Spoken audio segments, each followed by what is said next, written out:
Assalamualaikum warahmatullahi wabarakatuh. Perkenalkan, nama saya Dodi Pratama Jalil dari kelas Kimia A. Di sini saya akan menjelaskan pembahasan terkait soal ujian pada mata kuliah Kimia Organik Bahan Alam. Langsung saja pada soal yang pertama. Jelaskan keterkaitan di antara biosintesis, metode isolasi, dan penentuan struktur senyawa bahan alam dan berikan contohnya. Nah, di sini saya jelaskan biosintesis itu merupakan pembentukan molekul alami yang terjadi di dalam sel dari molekul lain yang kurang rumit strukturnya melalui reaksi endeorganik. Sedangkan jalur biosintesis dapat diartikan sebagai urutan atau proses yang di dalamnya terdiri atas tahap-tahap pembentukan dari senyawa yang sederhana menjadi senyawa kompleks.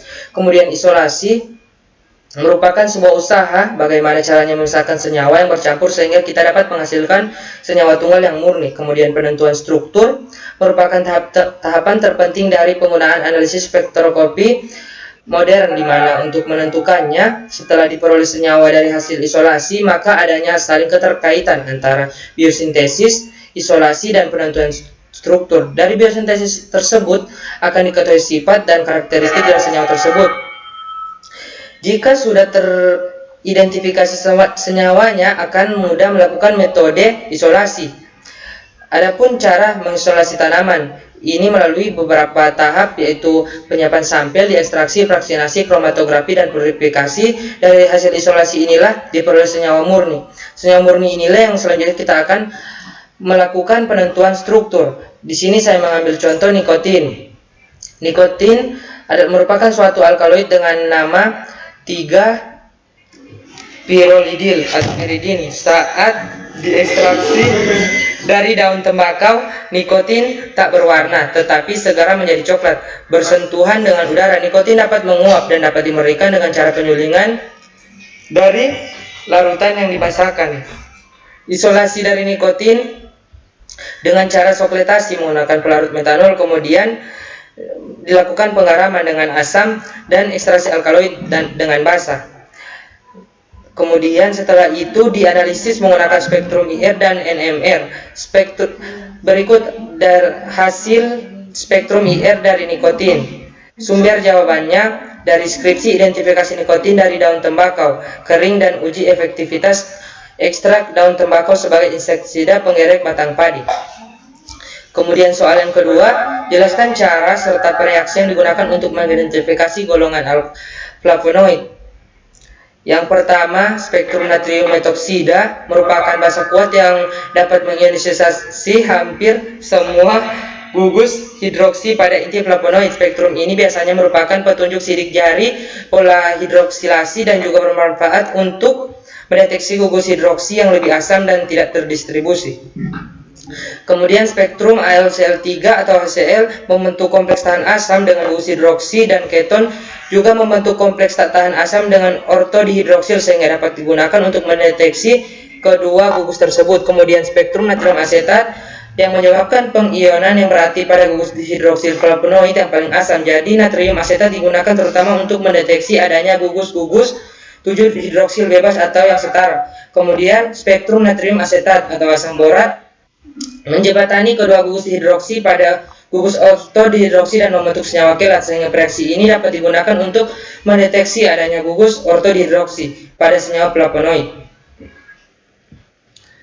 Sumber jawaban dari skripsi identifikasi golongan senyawa flavonoid dan uji aktivitas antioksidan pada ekstrak limbah kencur dengan metode DPPH. Kemudian yang ketiga, jelaskan dasar ilmiah penggunaan pelarut dan teknik-teknik isolasi dan purifikasi senyawa flavonoid.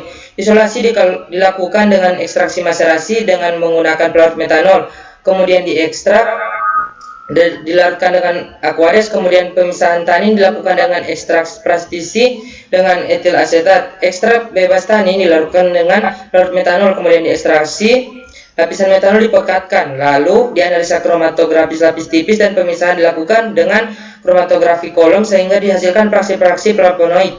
Nah, setelah dihasilkan kemudian dianalisis dengan kromatografi lapis tipis dan dimurnikan dengan kromatografi lapis tipis preparatif sehingga dihasilkan senyawa flavonoid yang kemudian dianalisa dengan kromatografi lapis tipis sehingga dihasilkan senyawa flavonoid yang murni. Identifikasi struktur isolasi dilakukan dengan spektrofotometer UV vis spektrometer FTIR dan spektrofotometer 1 NMR. Sumber jawaban dari Phytochemical Extraction, Isolation, and Identification of Bioactive Compound from Plant Extract.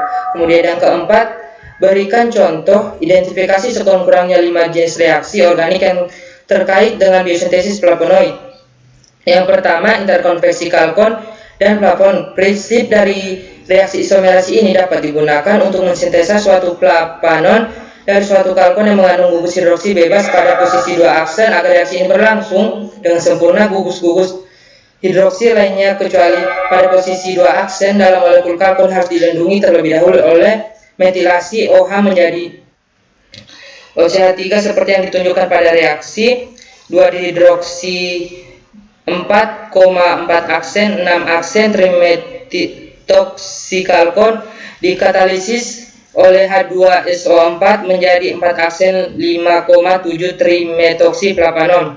Yang kedua, flavonon menjadi flavon dan flavonol. Salah satu cara untuk mengubah flavon menjadi flavonol ialah mereaksikan flavon dengan alkyl nitrit dan asam mineral. Senyawa isonitrosa yang dihasilkan oleh reaksi ini dapat dihidrolisa oleh asam menghasilkan flavanol.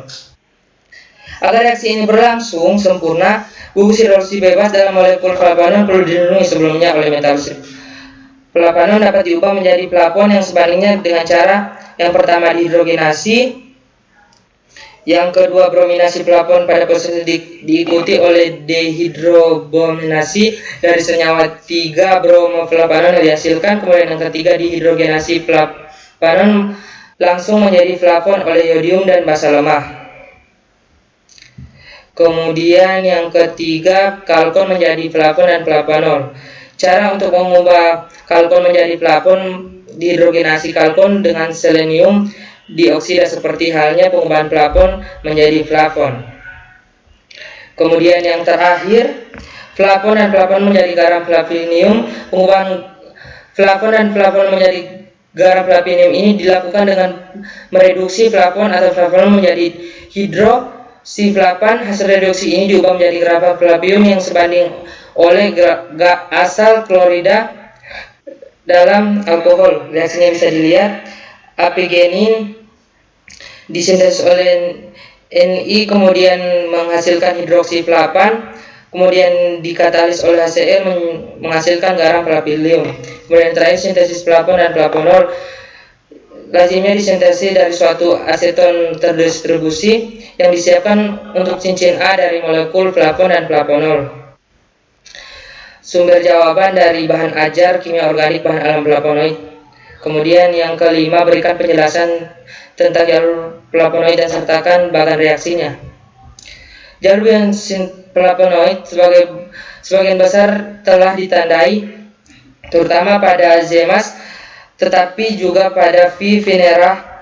Jalur hulu terdiri dari pembentukan inti kerangka dasar flavonoid mulai dari 3 molekul malonyl CoA dan 1 dari kumaril-CoA. CHS dan kalkon isomerase adalah enzim yang terlibat dalam kondensasi 2 langkah menghasilkan flavonon tidak berwarna bernama nagerin. Oksidasi senyawa terakhir oleh flavonol 3 hidroklase menghasilkan dihidrokaemperol yang selanjutnya dapat dihidroksi pada 3 aksen atau 5 aksen cincin B oleh flavonol.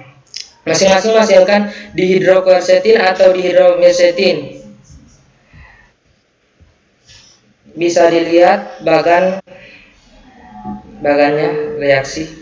Sumber jawabannya dari jurnal Plant Flavonoid Biosynthesis, Transport and Envelopment in Stress Response. Kemudian yang terakhir, suatu senyawa metabolit sekunder. Pilih salah satu senyawa organik bahan alam yang dipahami dan bagaimana cara mengkarakterisasi dan keunikannya serta pemanfaatannya. Di sini saya mengambil contoh senyawa isoflavon, diazein, genistein, dan glistein. Karakteristik senyawa ini membentuk konjugat dengan senyawa gula melalui ikatan O-glikosidik selama proses fermentasi glikohidrolisis sehingga dibebaskan senyawa gula dan isopropan aglikon bebas. Senyawa isopropan aglikon ini dapat mengalami transformasi lebih lanjut membentuk senyawa transforman